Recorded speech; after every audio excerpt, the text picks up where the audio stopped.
some background. So this is just an excerpt from our homework policy.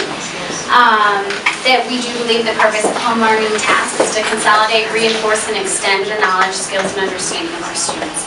So in no time do we want you to feel like it's a lot of extra work.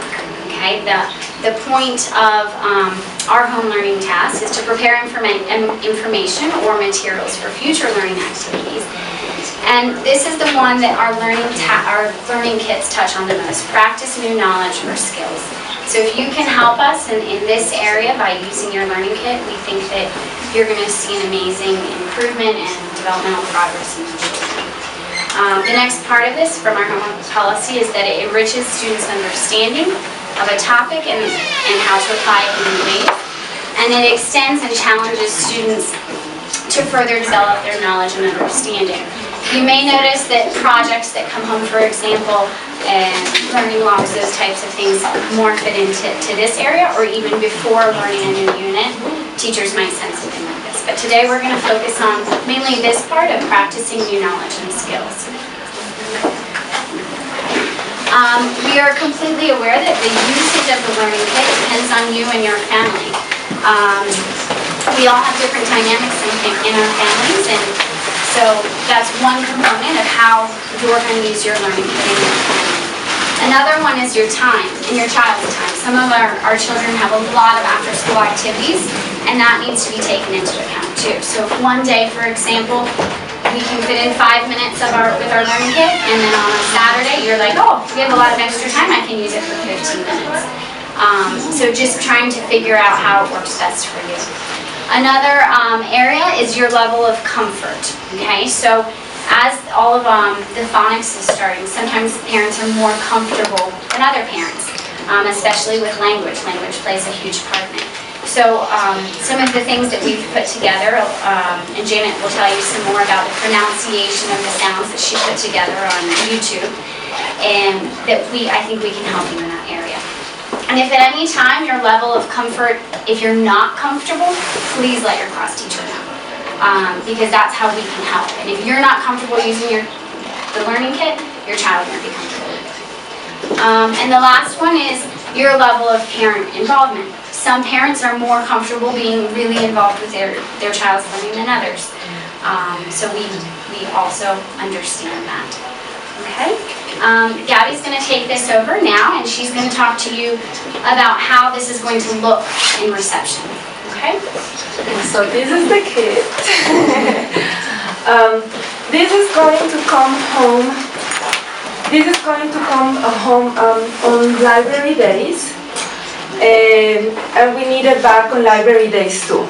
So we send it home with your child's reading record and book too. And we will add and replace whatever needs to be added and replace it inside. It has the name, so the cover. It has the mathematics folder with a 10 frame inside. It also has a number fun in here inside the math folder. And with the 10 frame, here we have some explanation of what 10 frame is and some suggested activities. For the other folder that you're going to have inside, it's going to be the English folder. You're going to have the sound cards. When it's time and as needed, you will have 3 keywords. You will have a marker for your child to trace the sounds. You would also have, this is what we call the tracing, a handwriting mat. Behind the handwriting mat, you will have a sample of the sounds and the letters with the correct directionality. And here, Janet will explain it. The sound cards and a map. And very important also, you will have a communication log, which is what is going to help us. The communication log. Can you please? next page. The communication log is going to be, we would like for it to be updated weekly. So whenever you send back the toolkit, we would like to know how you felt using it, how you saw your child using it, if you have any questions or concerns regarding the toolkit. This is very important because it opens up the lines of communication between parents and teachers. It also allows us to answer any questions you may have, and it allows us to see the progression of how we started, and we can go back and see if there are any issues or any concerns we may have by looking at the communication log. So please make sure you fill it out. This is how it looks like.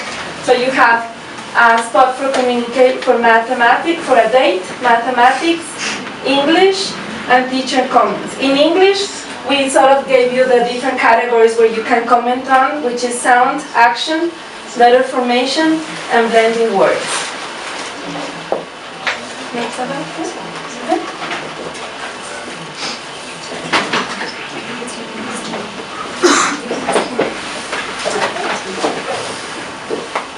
Okay. So one of the pouches you're going to have in your learning kits is related to math. In it you're going to see one of these, which is called the 10 frame. We're going to have number cards. We're going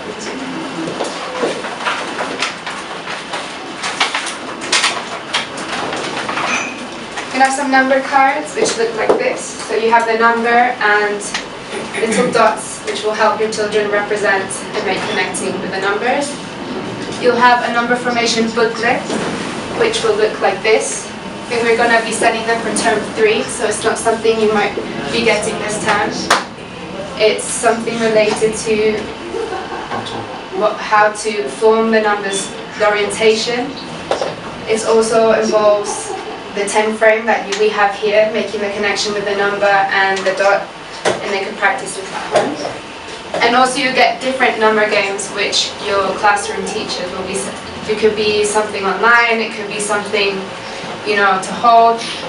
Basically fun games that your children don't feel like it's homework or that they have to sit down. It's something so you can play with your child at home. So there's something that we do here, and it's called number sense. Why is number sense important? Basically, it encourages flexible thinking. It makes your children think different ways of how to manipulate numbers. It promotes confidence with numbers, so those children who think, oh, I can't do this, or they're very closed-minded with numbers, it makes them get a bit more confidence.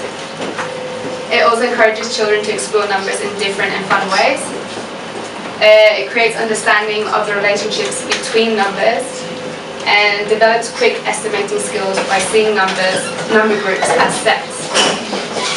So when we say that, we have something at school called Numicon, which is something you will see in your formation booklet in the corner. These little pictures, they each have a different color and they're all different shapes. Basically, you're using them in class, so each shape represents a number. So this one would be 4. So each one, the children will start relating the colors with the numbers and the ideas so they can carry on with that learning at home.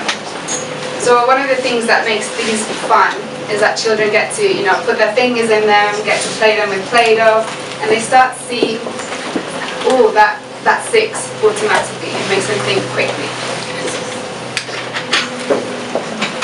Also, it builds children's mathematical confidence. Just by looking at it, after they keep making that connection, they can say, oh, I know which one that is, that's 2 straight away. So the more we do this, the more we practice it at home, they can start forming groups of numbers just by looking at it. If they have 4 grapes, they can just say, oh, look, that's 4 grapes, etc. Do you want to give an example of how we could use this? So we're going to show you how we use it at school, how you can use it at home. So, if you're with your child at home and you have 5 minutes in the kitchen before the child's out, 56. What number is that? I think it's 3. 3? How would you show me 3 on that 10 frame? Let me see. I'm going to put 1 here. 1 here. And 1 here. And 1 here. Okay. Do you want to count those for me? 1, 2, 3, 4. Oops. So it's basically getting children to see how they place these things on the 10 frame. And you can use different things, beans, Lego. As you can see, there's some examples how we use Lego is always very popular. As long as they could feel it, you know, once children sit down and write it, they start to get bored. They start to feel like, oh, this is homework. Or we want it to make it fun, like they want to get excited when they're playing these games with numbers. So different ways. At the back of this 10 frame, you're going to see we have a few ideas of how to play them, how to use them. So I think there's a Spanish version as well, so it'll help you if you. In my case, it's best to play in whatever language is better for you at home, as long as the children are making that connection. Then, if you feel more comfortable in Spanish, great, practice it in Spanish. If you want to extend them with their language in English, practice in English. You can mix it around a bit. So one of the ways we use different strategies to develop number sense is Numicon, like I said, these pieces, the 10 frame, and the number talks is something we do at school, which if I say, give me a number. Give me a number. 4. 4. How would you show me 4? So with the little ones, the bigger ones, the older kids, they do it mentally. With the little ones, so 4. So what they do is they place objects on the 10 frame. So I have 2, and we encourage them to see them as groups. So they would say 2, I see 2, and 2 makes 4. But there's also another way to see it. I see 1 plus 1 plus 1 plus 1. And then we say, oh, can you see how many empty spaces you have? 1, 2, 3, 4, 5, 6 spaces. And then little by little they start saying, like, coming up, and they move them around too. So then they would say a different way to get to 4. So you would put the 3 and 3. Yeah, so for example, if you have something like this, you could place some Play-Doh or balls or something and say, what number do you see? So they can make the connection, oh, that's 3. Or they could say, I can see 2 plus 1, which is 3. Or if you show them the other way, they say that's 4, but I see 3 and then 1. So the idea is that as long as they can see, they start grouping sets in different ways. If they don't worry if they have, oh, I see 3, but there's 3 more here, and they can't make the connection to 6, they're grouping it. So that's the whole idea, for them to visualize and start setting up. So these pieces are great because if they say, can you show me 4? They choose the pieces in the box and they say, how can you make 4? And then place 2 to say, this is how we make 4. Any questions with that?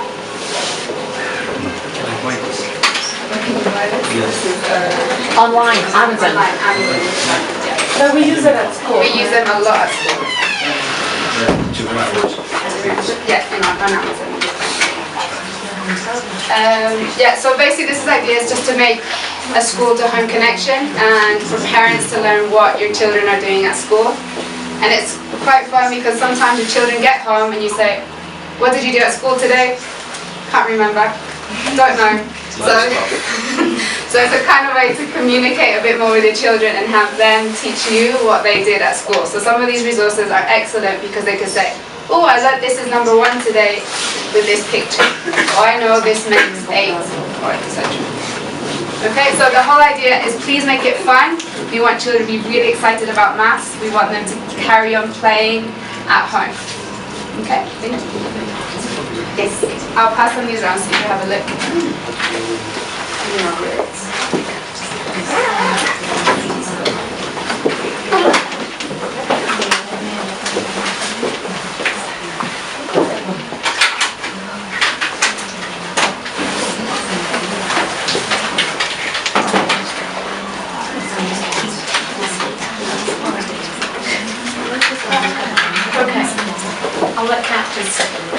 around and then we'll start on the next bit.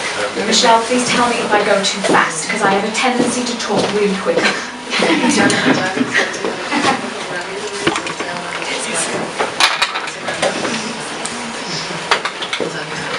Okay, so on to the English section. So in the English section, there are really three main parts within the kit. The fourth one is the separate reading books and reading record that you have already had. So the first thing is the sound cards, and they look like this. We'll go into more detail in a minute.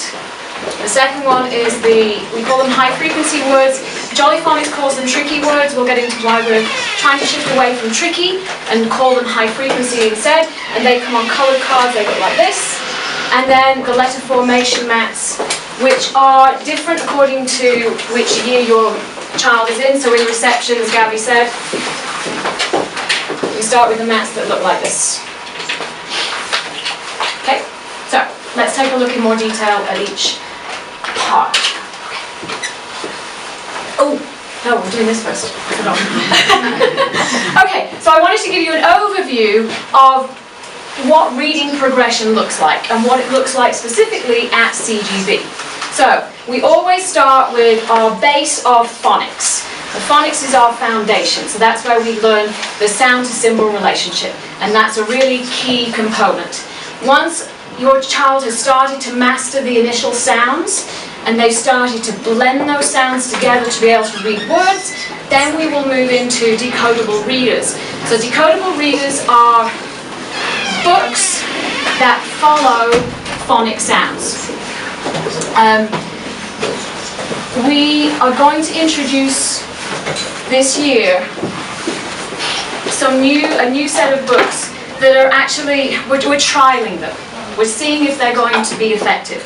They're actually a free resource online, and we are going to make them into small books. Gabby, did you bring one?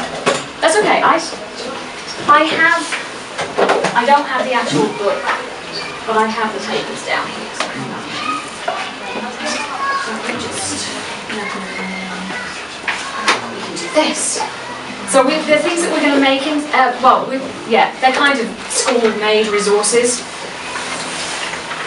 So they're only going to be on, they'll be on a little bit thicker paper than this. So they're going to be a little bit fragile. So please take care of them. Make sure they maybe go inside the folders for protection. But we want to trial them for the rest of this year to see if they are really going to work. I think that they will, because they follow the Jollyphonics sounds. So the way that Jollyphonics works is it breaks the sounds into different sets. So your child will learn the first set of sounds. And after they've learned that first set of sounds, they will get these small books that go home that only work with words following those sounds. Also with these books there are these mats, which are words from the book. And I'll go into more detail about how you can use these at home, but these words are in this book. So they practice reading the words separately, and then can they read them all together to make sentences. And then the other decodable readers that we have at CGB are the Oxford Reading Tree. Those are the books that have already started to go home without words in for most students. So they will start having words in once your child has mastered the first set of sounds and is able to blend those sounds together. So this stage is where we're looking at the end of reception into year 1, into year 2, and then by the end of year 2 going into year 3, our students should be moving into simple chapter books. So that's how we should progress through the Foundation and Key Stage 1 at CGB.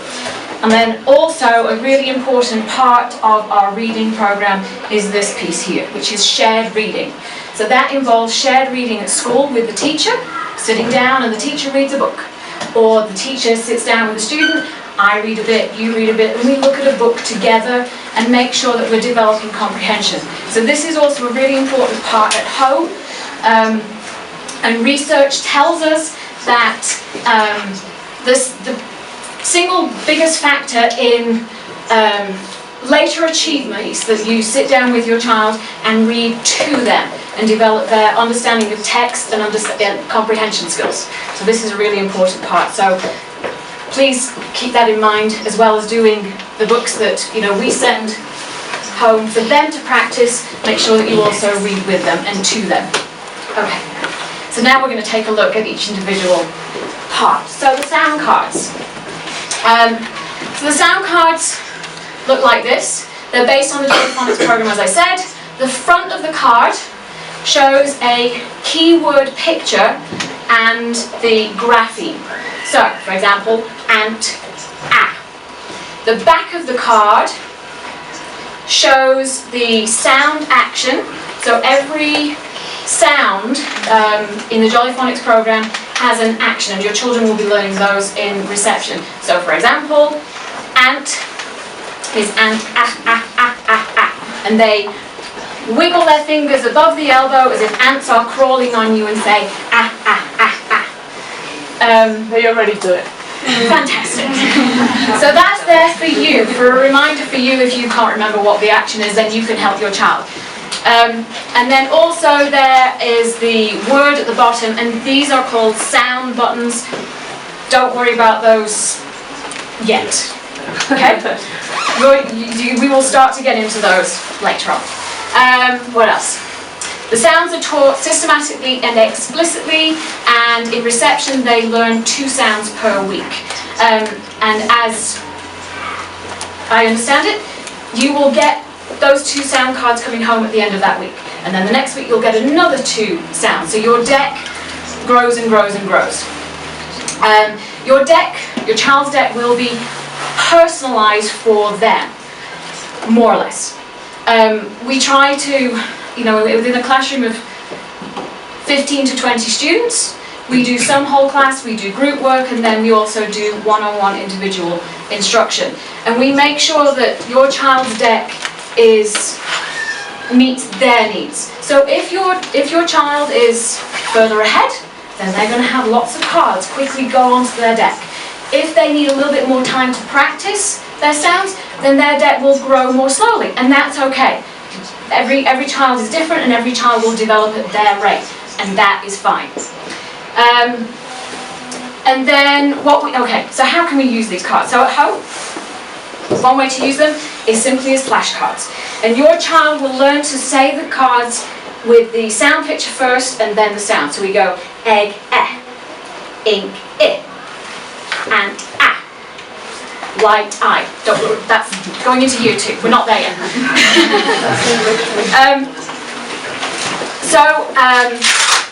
Yes, and then eventually what we eventually get to is for them to be so secure with their sounds that they don't need that picture. So then they should just go through and go eh, I, I, E, and so on, and they know exactly what that grapheme says.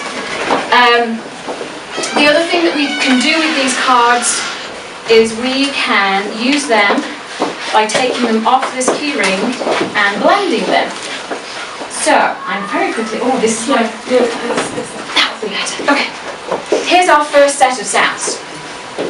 So, what we can do once you have them at home is something like this. So you can set out these cards. Okay, now can we blend these sounds together to read a word? S, at, sat. Okay? And then the other way to do it is to say the word to your child. Give them the cards. Does anybody want to do it for me? Who wants to be? No, I want a parent to do it. Would anybody like to be my child? Yes? Hang on, you're going to take all the cards. Okay. Make the word sat. Say it. Sat. So we go s-at. Can you find those cards? Okay, and he's got it. Wow, fantastic. Okay, so we put them in order. Sat. Superb. Okay, so don't be afraid to take them off the ring and use them like that too. Okay, are we good? Any questions about the sound deck? Yes. So it's just the sound, not the name of the letter, like S-A-T, not there yet. Well, no, they are going to learn those because it's important that they learn the name. Now, so you can do that with them if you want to too. So yes, they should be. Your child should be able to say that this is I, P, N, Anything. You've got another N in there, you've got a double one. I'm going to give that one back to you. Yeah, next week. Gabby, do you want to say something about them? Yeah, the way we do it, we're doing it. On previous years, we've been only teaching the sound, but it was identified that they need to know the name of the letter. So the way we're doing it this year is, this is the letter N, and it makes the sound.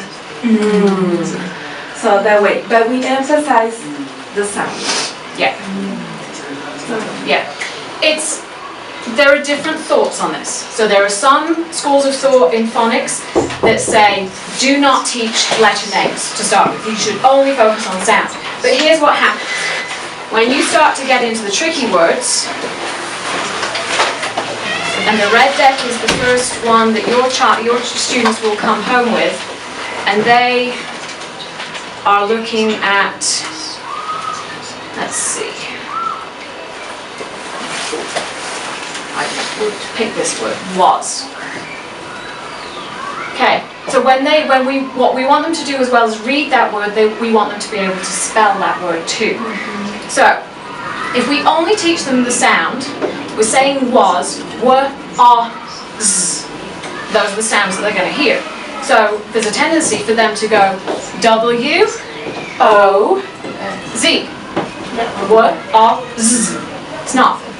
So, if we teach them the letter names, what they can do is say, okay, I'm going to learn that by looking at it and saying the letter names. Was is a high frequency word, a tricky word, kind of. And so we say it's W-A-S. Say it. W-A-S. Okay. W-A-S. So we teach the students that, yes, 85% of the words in English, we can use phonics and spelling rules, but that other 15%, we've just got to know them. This actually doesn't fall into that category because there is a rule that they're going to learn, but in reception they're not ready for that rule, but by the time they get to year 2, they do learn that this actually follows spelling rules. Yeah. But is this quite specific for English? Because, like, if I think about Spanish, perhaps that It's wouldn't very pose phonetic. that wouldn't pose as many Right. issues. Yeah. You know, like Yeah. I've tried to play without knowing this with the kids, and already they can recognise Yeah. some words and patterns. Yeah. Which seem quite straightforward, but that Yeah. then is another matter, isn't it? Yeah, and it's a different. So that's why we separate. We have this day because we're gonna teach these words for the most part by using letter names, and we need to look at it. We need to say it. We need to practice writing it, and that's how we learn it. Will they be doing a similar process in their Spanish class session? Good question. Because I would have to have that. I would have to go and speak to the teachers directly to get a clear answer from them. But because Spanish is a transparent language and it is very phonetic and you can follow those sounds, then there would not be the need, I don't think, for this kind of, learning by sight and by the letter names per se. Yeah. So there is a difference. So would you say that if a student is able to tackle this, he will naturally learn to read and write in Spanish? Is that? Okay, It has its strengths because my oldest daughter did the system through the phonetic way, how it's done here, and when she got to Spanish, like in year 1 and year 2, she caught up. I mean, reading and writing it really quick. Okay, that was one. Your word is Spanish. Go ahead. Can someone translate in Spanish? One of the most important things actually is that there's a parallel process in the first language. I don't think it's enough to rely on the English to support the first language. I think there needs to be a parallel process in the first language, which will then support the second language. And one of the biggest mistakes actually that people make, and I'm actually guilty of this too, is not working enough on the mother tongue in the house. People try and push the English at home, and actually it's great, and the reading is fantastic, and the code switching is fantastic, but it's so important that the first language develops on the same process. So for the Brazilian families, they have to keep working on Portuguese, especially because that's a minority language here in CGB. English and Spanish can kind of float along, but if there's Korean, it's so important that that language follows the same process as the first, so the second language, sorry, Yeah. and third languages. And there, in terms of Spanish, sorry, you're trying to translate. Sorry. Yeah. ¿Puedes traducir eso para los papás? Sí, dale, dale. ¿Quién? Yo. Ah, ¿lo traduzco? Dale. Bueno, si no ves, me corriges, por favor, Sí, ¿no? claro. Entonces, yo creo que lo que Michelle está diciendo es que es muy importante que el proceso sea paralelo entre la lengua nativa del estudiante y la lengua que manejamos como instrucción en el colegio, que es el inglés, ¿no?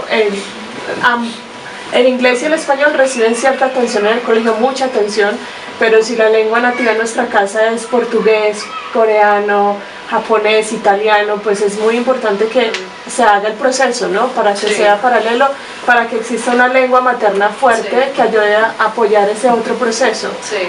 ¿Sí? Sí, y diría también, gracias. La otra cosita es que obviamente porque por el hecho que el inglés realmente es la idioma de instrucción aquí en el colegio, ellos no tienen instrucción en español, porque la balanza de las horas, tienen más horas en inglés que en español. Entonces, lo que no queremos es que los niños salen del colegio siendo inglés parlantes perfectos, pero que no pueden escribir a ese nivel en Es una español, negativa. que sería una locura, porque obviamente si su idioma materno es español, tienen que tener mínimo al mismo nivel para que sean bilingües. Lo que necesitamos es bilingüismo aditivo, no subtractivo, Ajá. que un idioma canibaliza al otro. La idea es que los dos o los tres sí funcionan en todos los contextos. Sí. ¿Ok? O sea que está bien ir leyendo, por ejemplo, los libros de ellos en inglés e irles traduciendo al español. No, lee los libros en español, no traduzcas, lee tus libros en español con ellos. Porque muchos papás tienen el departamento, yo soy la jefa de bilingüismo aquí en el colegio del departamento de idiomas adicionales. Y entonces muchos papás se ponen en pánico pensando, pero yo no hablo inglés, como leo. Ese proceso de code switching es súper importante, Entonces los procesos que hacen en español también sirven para su proceso cognitivo en inglés, ¿cierto? I'm gonna be quiet now. Sorry. But no, can you say that in English? Yeah. I got the gist. It's really important to read with your children.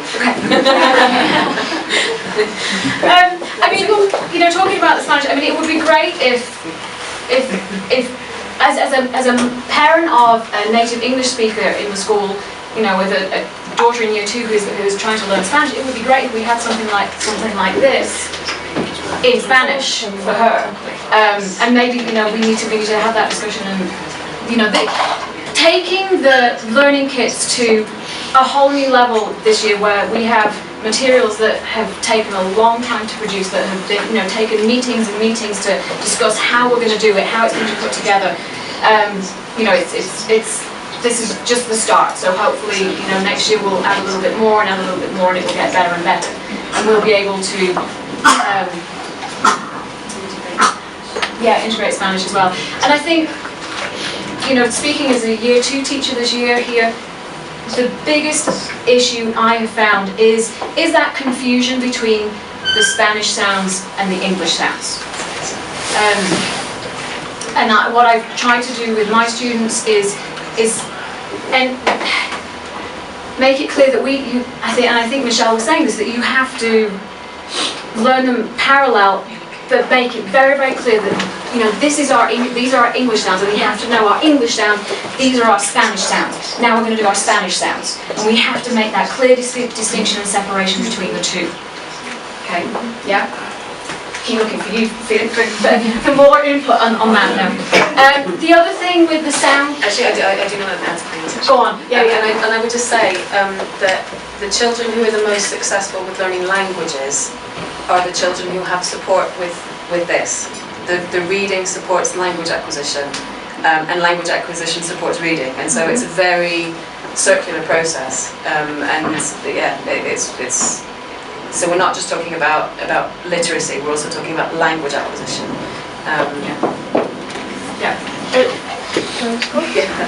Que la adquisición de lengua ayuda al proceso de lectura, y el proceso de lectura ayuda al proceso de adquisición de la lengua. Es como, digamos, un círculo, ¿sí? Donde el uno apoya al otro. Okay, the other thing that you may find in your kit, not in every kit, but in your kit for your child is a mirror. So when we're learning sounds, for example, we're learning we exaggerate to teach and to learn.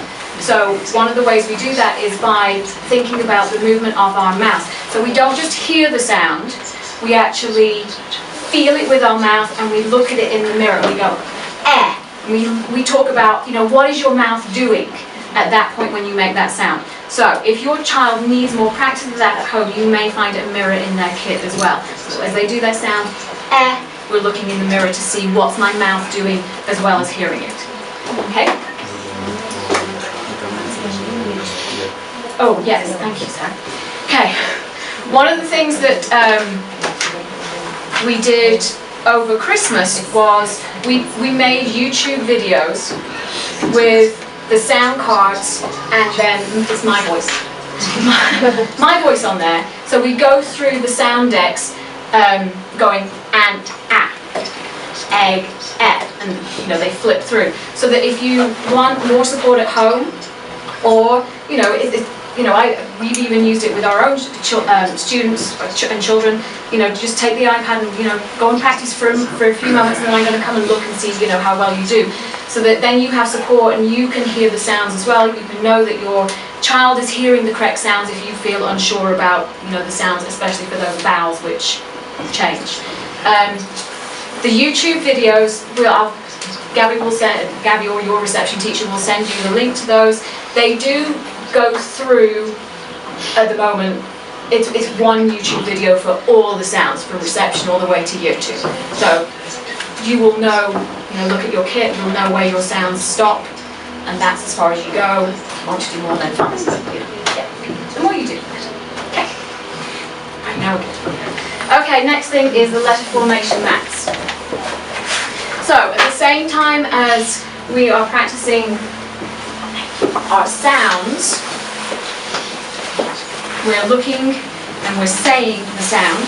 We are also going to use our kinesthetic and our touch, our sense. So we're using all the senses to develop our understanding of our sound to symbol relationships. So this is why the letter formation mats are in here and so important that we use them when we're practicing our sounds. So the first sound mat that your child will be introduced to is the one that connects with the sound cards. So all of these sound cards we have made into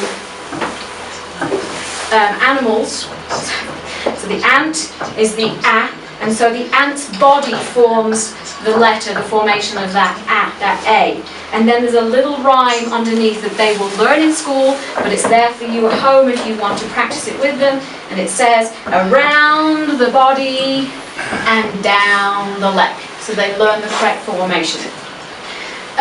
Just talking a little bit about the importance of correct formation. It's really important as handwriting develops to develop a fluid handwriting style, and then also here at the end of year 2 going into year 3 we start to join those letters together. So if a student is, for example, doing their H from in fact let's do the B, okay, because this is what often happens. They go down and then they just go around like that. Now if we do that, we then can't fluidly connect onto the other letter, so it's really important that we teach them the correct formation so that then they can go on to the next letter and develop a fast and fluid handwriting style. Okay, so what else did I want to put here? So it's part of the multisensory approach to teaching language. So we see it, we say it, and then we also use our hands for the kinesthetic, and then we can use touch as well. So sometimes when we're doing these letter formations, it's not, oh gosh, I keep dropping everything. We don't have to do it on the mat. If you're in the car, then, on the back of the seat or on their knee, okay, let's do the letter B, or on the wall. And that's where we get the touch in as well with our fingers. Also, to start with, the bigger the motion they can make, the more kinesthetic and the more it aids the memory. So sometimes we'll do B, and we'll use our arm, like that, okay? Board is great. Yep. Sand, Sand, yes, foam. Play-Doh. Yeah. On the backs, they love it when you draw the sand in the backs. Yeah, get them to do a guess my letter on their back. So draw it on their back. And what letter did I make? So they start to really feel that letter, not just visualize it. T for tickles. Okay. So it's connected to the Jollyphonics, I said that. It shows the correct starting point and directionality. So this is really important, start at the top and pull down. And you know this already, that if we want to build a foundation of really good habits. If your child in reception continues to do the L by starting at the bottom and going up, and then they do it in year 1, and then by the time they get to year 2, it's a really hard habit to break. And it's almost like undoing everything and starting all over again. So we want to build a strong foundation in reception, so the more you can enforce that at home, the better. And then what happens after this mat is we move to the ground, grass and sky to focus on proportion. So the tall letters go up to the sky and the long letters go down to the ground. So if I would do the letter H, I'm going to start in the sky, pull down to the ground and over. Sorry, pull down to the grass and then over. Okay? And it's nice and big in here for our young students in reception, and then by the time you get into year 2 it's on narrow lines. But these lines follow your child through reception in 1, year 2 and then into year 3 as well. Okay, any questions about the handwriting letter formation maths? Yes? What happens when they want to start using keyboards, no handwriting? Great, because they need that skill as well. I would say, okay, and I know that this is an area of debate as well, that, we don't need to teach handwriting anymore. But what we do need to, my perspective on handwriting is that it's a multi-sensory approach to learning language, to learning English. So, like I said, you can learn to read by just looking and saying it. But to increase the speed of that process and to aid the memory, the more senses we can involve in that process, the better. And by connecting, learning the letter sounds to our physical movement, then it's going to improve our memory, increase the speed at which it develops, and it also is really important for spelling later on as well. I think that there's evidence that actually writing does help memory as well. Yeah. Because we have the same issue in secondary, the students just wanting to type, and ultimately they'll have to take tests, written tests, for instance, in our case in the IB program is a written test. And there's some students have special concessions by which they can use a word processor, but the great majority of them will have to write. And for language learning, there's evidence that actually writing does help the memory and the connection between and involves your brain at a higher level than actually just typing. Yeah. I as a personal experience, I see the connection with that. When I was studying, I had to write out all my notes. I couldn't just put my notes onto. And I know we're all different. We all work in different ways, but there is studies that show that yes, memory and then also thought process is aided by that physical movement of the hand. So, okay. All right, moving on. Next thing is the high frequency words. So, again, this is a personalized deck, so your child will get these as they are ready for them. They're going to be introduced when they start the decodable readers. So that means once your child has done the first set of sounds for Jollyphonics and they started to blend those sounds together to be able to read words, then we will start to introduce these. They are the most common words used in written English, but they follow the Jollyphonics program. So, yeah. There's lots of lists out there. There's the Fry word list. There's the Dolce sight word list. Tons and tons of different lists that have looked at what are the most common words used in written English. So does the Jollyphonics follow those? No, it's created its own, and we follow the Jollyphonics program. But as we go along, and as they continue in year 1 and year 2, then of course more high frequency words that they will come across, they will learn them, and they will be added further along the deck. So it's really important to know that some of these words break our phonics and spelling rules, but many do not. They are simply the most common words in the English language, and that's why we've decided to try and get away from calling them tricky words, because many of them are not tricky at all if we teach the spelling rule that applies to them. So for example, okay, let's go with this one. So in reception, your child is going to learn that this grapheme says eh. However, it doesn't all the time. And they don't really learn that until they get further into year 1 and year 2. So when they learn these words, they're just going to learn it as it's an image, exactly, as a picture, a connection of two letters together, and it says he. But we put stars on these words that do actually follow spelling rules and spelling a specific spelling pattern, because when we get into year 2, we will teach them that it goes E because there's no consonant after it. So it's an open syllable, and that's why it says E. So, and that then helps them to then be able to go, then that makes we, he, she so much easier. Yeah? Exactly. Okay? There we go, Star Wars, follow the rule. The aim is to build automaticity with these, which means to be able to see them and say them. So again, we go through them as flashcards, he, the, me, and so on. But we need to remember that multisensory approach to aid memory. So many students, yes, they're going to be able to just learn these words by looking at them. But some students won't. They will find that really, really difficult. My own daughter and my son were two children who found it really difficult to learn just by looking at a word. So another way to do this is to take the pen that's in your folder, and as you practice the word, you say it, he. And we trace over the letters. Now, and as you do the tracing, you can say H-E. And then you can turn it over. Now can you do it again on your own without the letters there? And they can do it on the back. Okay? So also use that multisensory approach of the movement of the arm.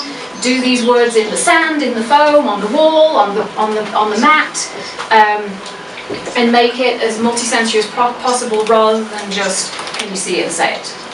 That's also going to help with their spelling as they develop their writing. Okay, Gabby, do you want to add anything about practicing things? Those are yeah, so we can do the tracing. Another idea is a word hunt at home, so take your red deck once you have your red deck and go and put those words like a hide and seek all over the house. And then, say to your child, okay, I want you to go and find the word she. And they have to go and look and find it and then bring it back to you. If they do it, if they have a friend at home or a brother and sister at home, they can do it as a fun game. Word detective. I'm trying to remember what I said about that. Was that would be?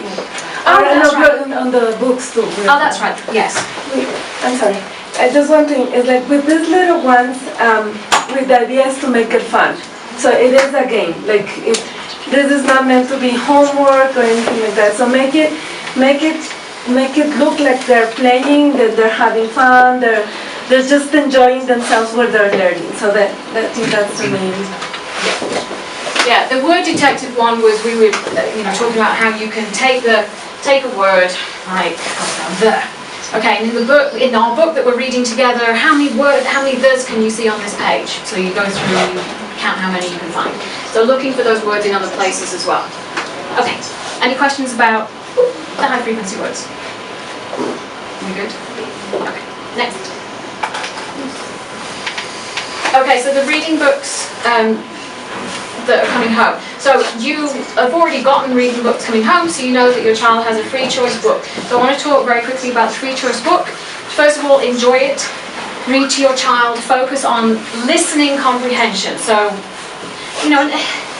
it's not like, okay, now we have to do 10 questions after we've read the book. It's just, just interact as you read the book. As you read it, make sure that they're understanding what's happening in the story. And this is where we build a love for books. And I said this before, that this is what develops your child's love of reading. So read to them. Read in English, and then, read in your home language as well, as many books as possible.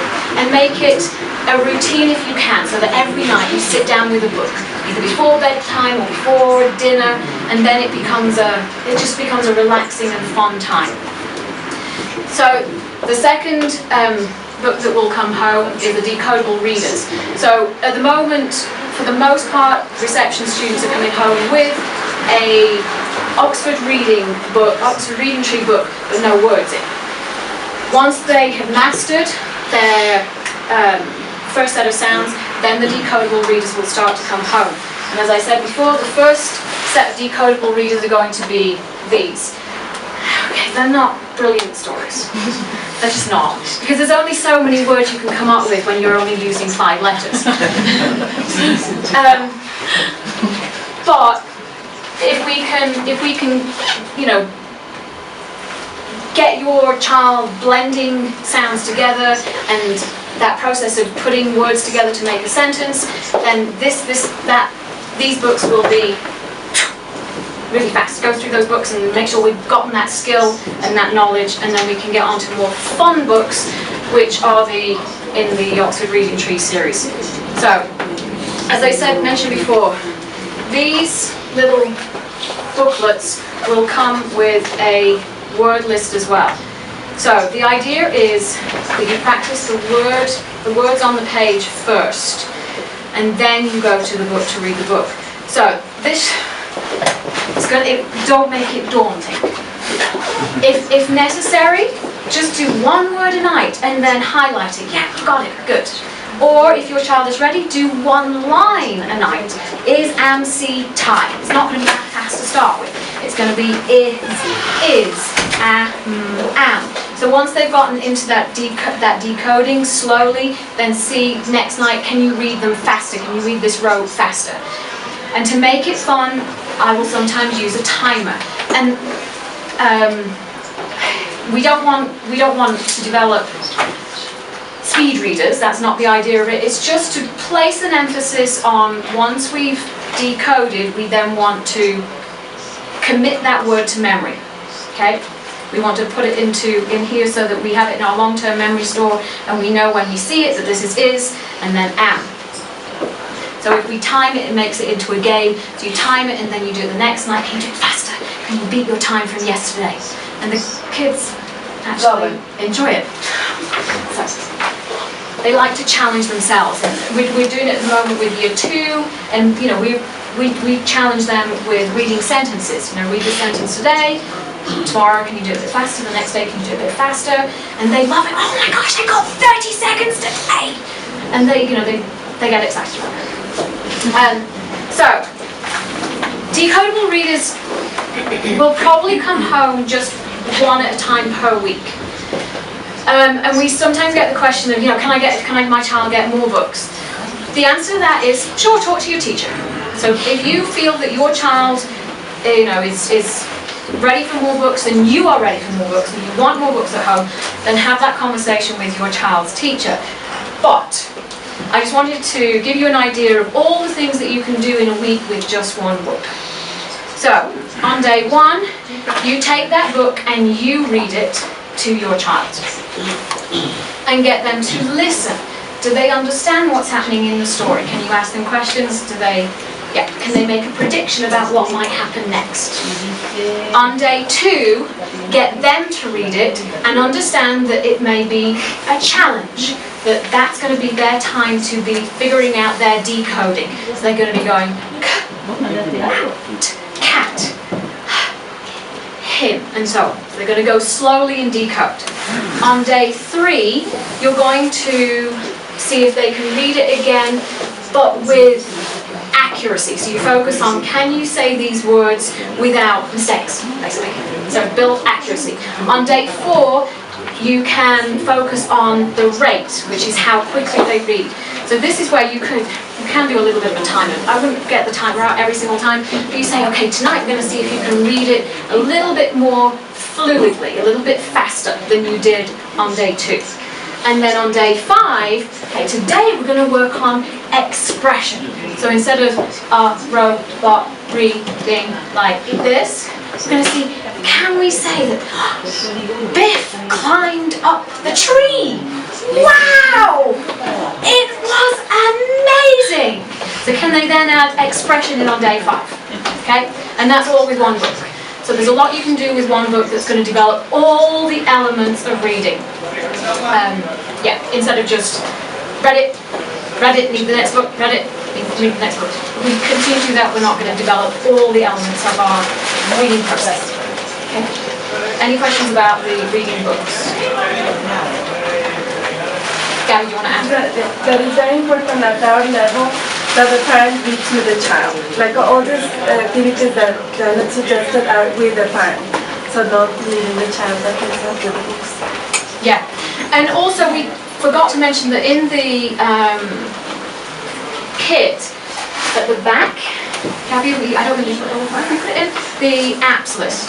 Yes, I forgot to. Okay, so there is, oh, there it is, at the very, very back. There is an apps list, and on here, there is the Oxford Reading Tree website. And on there, there is free access to over 250 online ebooks. And those books are a great resource because most of them have an audio as well.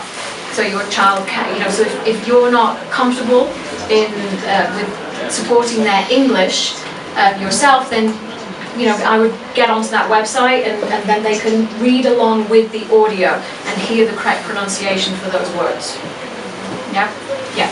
How do you deal with 2 kids? I mean, because Jake is hearing deception, but my second child, she doesn't understand that Jake is 2 years older than her. So he will learn stuff even faster because she's not like learning all this. So how do you deal with that? Or can I help her in some way, or maybe Jake can teach her something? Sure. Yeah, I would get him to read to her. Okay. And get him to do the flashcards with her. I mean, if she's there and wants to be involved, I would. There is no concrete timeline for reading development. Okay. For any, we have, I guess, little mileposts, guidelines for what's the expected, but if your child is showing interest in what the older, and that's natural. I think what the older sibling is doing, and I want to do it too. Then great, do it. I would say, yeah. Want to add anything to that? Because you have little ones as well. Yeah, and I do the same thing. Like she's right there when we're going through the cards, or sometimes she's just playing with them, setting them out. So yeah, I mean the more. And how do you deal with the first version? The little one? Yes. I usually give her some, like if it's something that I need to particularly work with Luke on by myself, because sometimes he might be totally distracted by her, I usually give her something to do at the same time. So I'll give her a Play-Doh set, and she'll work on Play-Doh, and I'm over here doing cards or reading the map with Luca. Okay.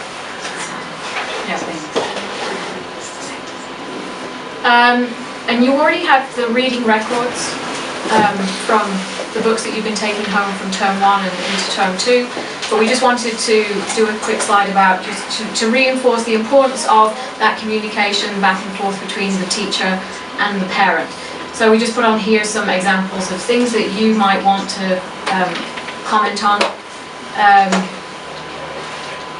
So in terms of the teacher's comment, they're going to say something about how they read that, let me read one to you. So Jade did a great job with her reading today. She used her line guide without being reminded, and she kept track of her place on the page. Remember to use the line guide when reading at home this week.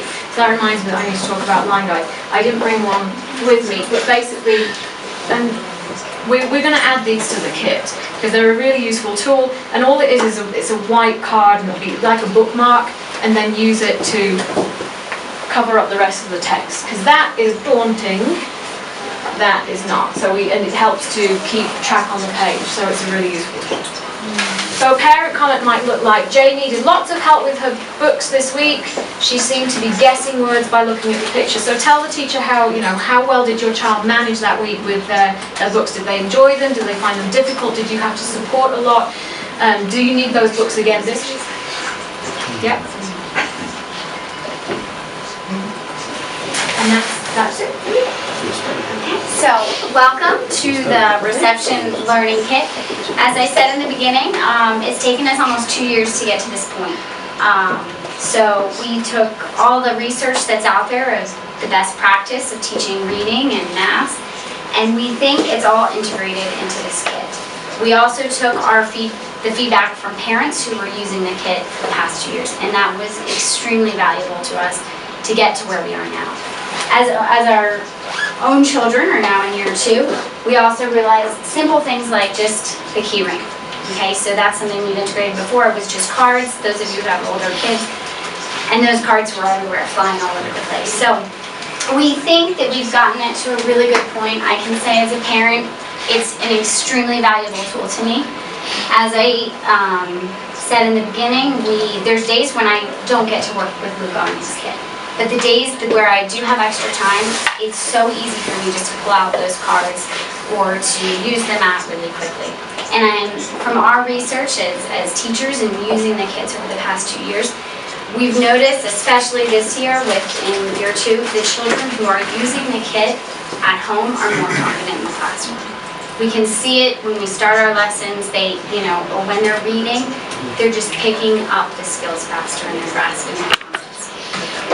So we hope that along this journey you will feel like, yes, there's going to be days where it's up and down and all around and you're like, am I getting anywhere? But the most important thing is that we have a partnership together and that there's that homeschool connection. So we're here, whatever you guys need, and we hope that you think this is as wonderful as a toolkit as we do. Thank you for coming. Thank you.